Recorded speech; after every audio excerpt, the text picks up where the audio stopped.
All right. Well, we're going to continue to find definite integrals. How do you solve definite integrals? Definite integrals, once again, is one concept is finding the area under the curve. All right. So when you're finding an integral, you're essentially finding the area or displacement underneath the curve. And to do that, just to recall, we can have both a positive net area or a negative area. Okay. Positive area is for all the area above the x-axis. All right. And the negative area is the area below the x-axis. All right, when you're integrating with respect to x. Now, one more side note is another time when you have negative area is if you integrate in the opposite direction.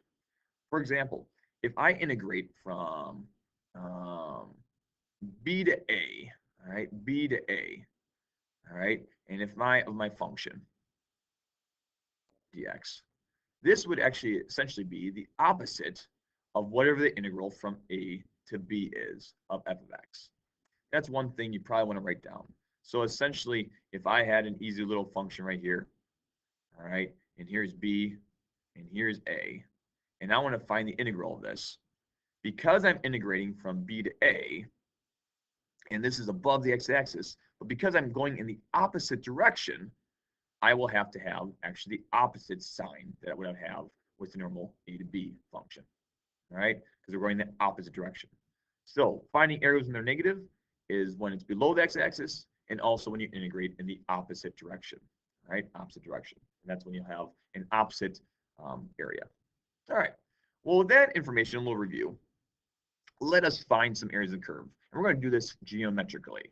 So let's say we take the integral from 3 to 6.9 of x. Well, to do this, I'm going to just draw out this little graph. What we have is a graph, a horizontal line at 9. So when I graph this, and I'm going to integrate this from 3 to 6. So let's just say I'm going from 3, and here it's 6 right there. And we're going to integrate from 3 to 6 on 9. So if I were to find this integral, I need to find this area underneath the curve. Well, how do we do this? Well, if you notice, we create a rectangle. To find the rectangle, we need to find the length and height.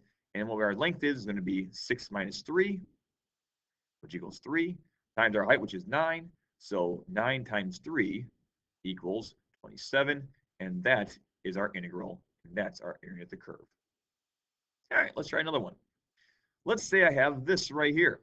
All right, we're integrating lines. Now, to find this area, we can do this geometrically. Okay. And we want to graph this. So we're going to have up 4. All right, I'm just actually going to plot these 2 points because I'm going to plot my lower limit at 1/2. So if I plug in 1/2 in there, I'm going to have -1 plus 4, which gives us 3. All right, so this would actually be when I plug in the lower limit right there. So I'm going to have 3. So at 1/2, here's 1/2, well, 1, 2, 3, right there.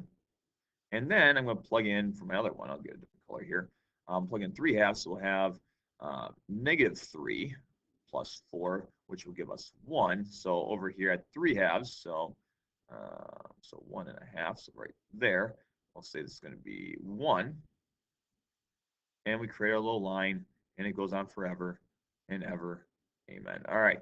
However, we are trying to find the integral from 1/2 to 3/2 of this function.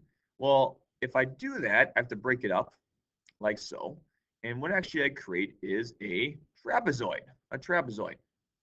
So with this trapezoid, we have to find this area. Well, how do you find the area of a trapezoid? That's 1/2 the height times the sum of the bases, b1 plus b2. All right. So what we have is this height is going to be one base is 3. The other base is 1. We can see that our height, which is the perpendicular from each base, which is going to equal 1. That's the difference between 1/2 and 3/2. And we multiply that by 1/2. Well, 4 divided by 2 equals 2. And this definite integral equals 2. One final one. Let's say we have this. This is an equation of a semicircle with a radius of 3. So if we over here is 3, we have -3 right there and 3 right there. We draw this semicircle, and we want to find the integral from -3 to 3. Well, if I'm asked to find the integral, that means I'm going to find the area. Well, how do you find the area of the semicircle? Pi r squared divided by 2. So we're going to have pi times 3 squared divided by 2. which is 9/2 pi, and that's our integral, and that's our area. So yes, you can find integrals, definite integrals, like this using geometry.